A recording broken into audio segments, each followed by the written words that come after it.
23 new cases today in Victoria, 2 of which are interstate, which I'll talk about in a moment. 2 people currently in hospital, and of course we send our best to anybody recovering from coronavirus in Victoria. 137 active cases of COVID in the state.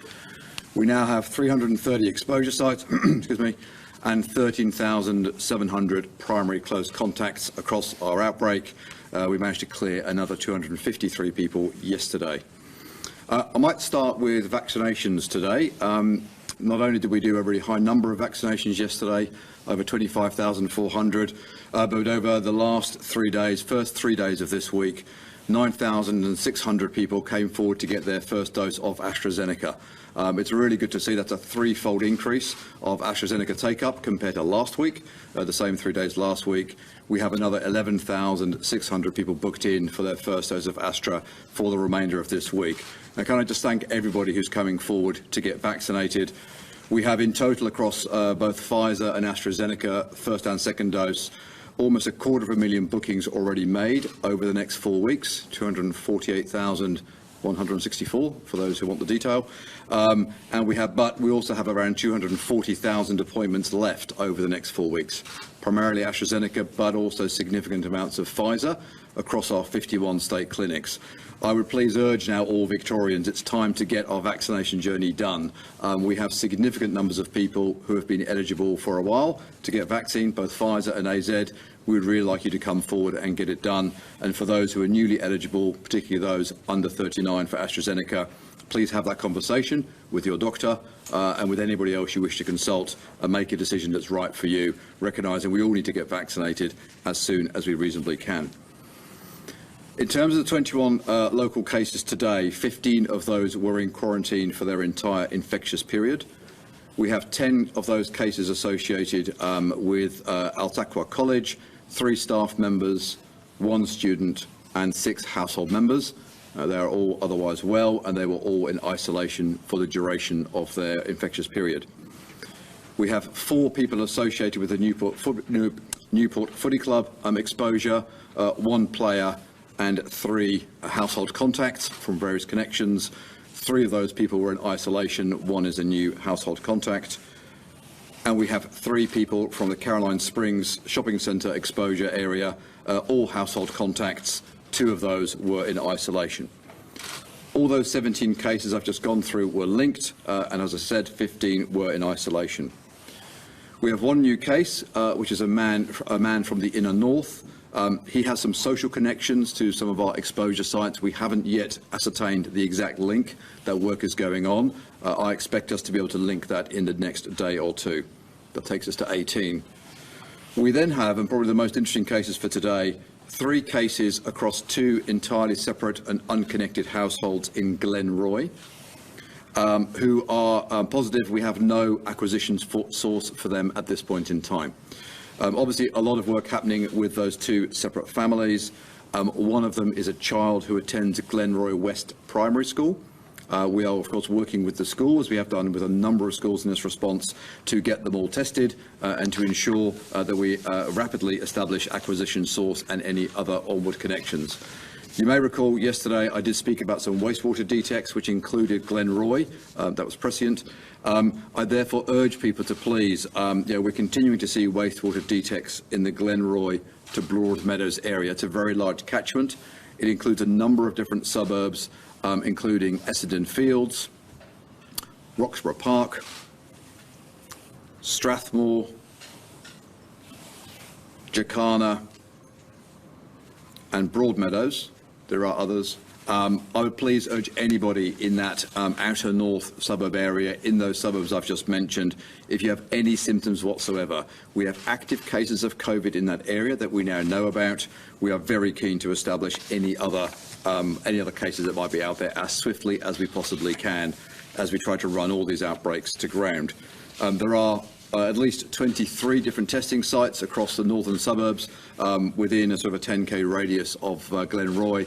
We please ask people to make good use of those testing sites. Obviously, a lot of activity happening in that space.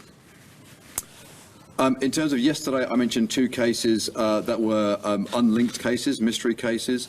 I'm pleased to confirm that both cases have now been linked genomically to the outbreak that we're dealing with. So the genomics lines up to this wider Hobson's Bay kind of cluster that we're working through. The City of Melbourne father and son pairing, we continue to work with them and continue to test the school community at St Michael's Primary School. We've also got a couple of apartment buildings that we're doing a lot of testing on. That work continues. Again, we have a number of other leads to follow up epidemiologically, but the genomics links it very clearly. Similarly, the family of 3 in Melton are all but linked. Again, we have a number of very strong connections that we're just trying to finalise. We now have 25 exposure sites listed in the Melton area, and we really need to see a continued strong drive for testing in the City of Melton. I'm really pleased to see we've seen an 8-fold increase in testing levels in Melton last couple of days ago compared to a week before. So 6,600 tests done on Tuesday just in the City of Melton. So we're really seeing that whole community come out in force to get tested. My thanks to you for doing so. It is really important that we land this one and understand if there's any other onward transmission. We're confident at this point that we think it's a downstream transmission again from the Hobson's Bay cluster, but we need to use this opportunity to really get our hands around it. We have boosted capacity at testing sites across the whole West area. We're adding a new testing site, went live this morning at the Melton Seniors Community and Learning Centre. That was already very busy this morning, so please, if you are coming out to get tested, if you're coming out this morning, check the sites and the waiting times before you go. Find the sites nearest to you that are not as busy as the other ones, and I'll talk about that a bit more in a moment. Now, the 2 interstate cases today are really a salutary lesson in the risks of interstate travel at this point in time. We have 2 women who travelled together on Monday, the 9th of August, so Monday just gone, who flew in from Sydney on the QF 471 about 5 p.m. And arrived in Melbourne. They did not have the right permit with them. No permit would have been issued. It's an extreme zone. They were stopped by our authorised officers and taken into hotel quarantine. Yesterday, both of them tested positive. This is the risk of interstate travel at this point in time. This is why we have, the Chief Health Officer has declared Sydney and New South Wales as an extreme red zone. This is why we are putting such significant barriers in place to limit all unnecessary travel between our states at this most critical time. The consequences of these 2 positive cases not having been stopped, turning positive in the community and then spreading on through Melbourne and Victoria are not, we do not need to see more incursions of the type we're already dealing with over the last few weeks. Over the last month, we have stopped 6,000 passengers at Melbourne Airport and at the airports. 190 of those have been put into hotel quarantine. 65 of those have been returned. So can I do a huge thanks to the authorised officers team and all the staff at Melbourne Airport for that ongoing vigilance. Daily we meet every single flight that arrives. Daily we check everybody who's coming in from a red zone or an extreme zone, and this is why we do it. As a footnote, and I stress it's a footnote, I'm pleased to say that both women are well. They're being well cared for in the hotel quarantine programme. We'll, of course, work on their recovery. Fines of $5,452 each have been issued for these 2 individuals. It also underscores our determination around doing all we can to support border communities. We are, of course, as the Premier announced yesterday, introducing a border permit that will be enforced from 6 p.m. tomorrow. The permit will be available from this afternoon online. It is a relatively simple online process.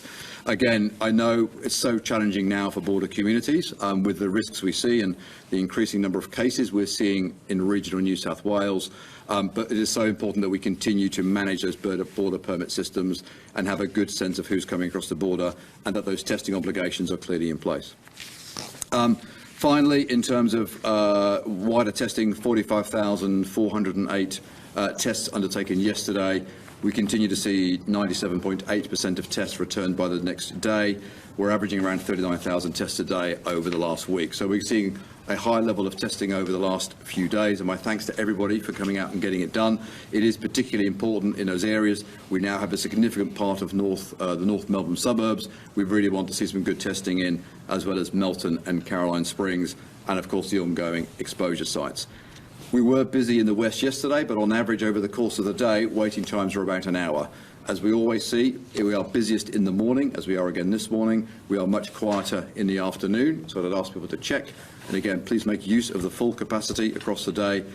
And in terms of our western LGAs of Hobson's Bay, Wyndham, Maribyrnong and Brimbank, we're seeing around a 2.5 to 3-fold increase in testing activity compared to a week ago. So people are coming out in droves, the system is standing up, and we're all working very hard to get to the bottom of this outbreak. Finally, can I just recognise the pressures we have, particularly with our Western Health colleagues and Western Health at Sunshine and Werribee Hospital. We do have, as I said yesterday, a significant number of staff, frontline staff that are furloughed through the various exposure sites we're working on. It does mean, although the emergency departments at Footscray and Sunshine continue to be open for blue light cases, we are diverting where we can the less urgent cases to ensure we support our health services in total. A huge thanks to the staff at Western Health and at Werribee for their phenomenal efforts over the last few days. And it's pretty tough when you're short-staffed. They're doing a magnificent job, as they always do. And more generally, can I urge all Victorians, as you interact with our vaccination teams, our testing teams across the state and all health services, please be patient, be kind. We're all here to make this. We're all here to get to the bottom of this. We're all here to get people vaccinated and to move out beyond this outbreak.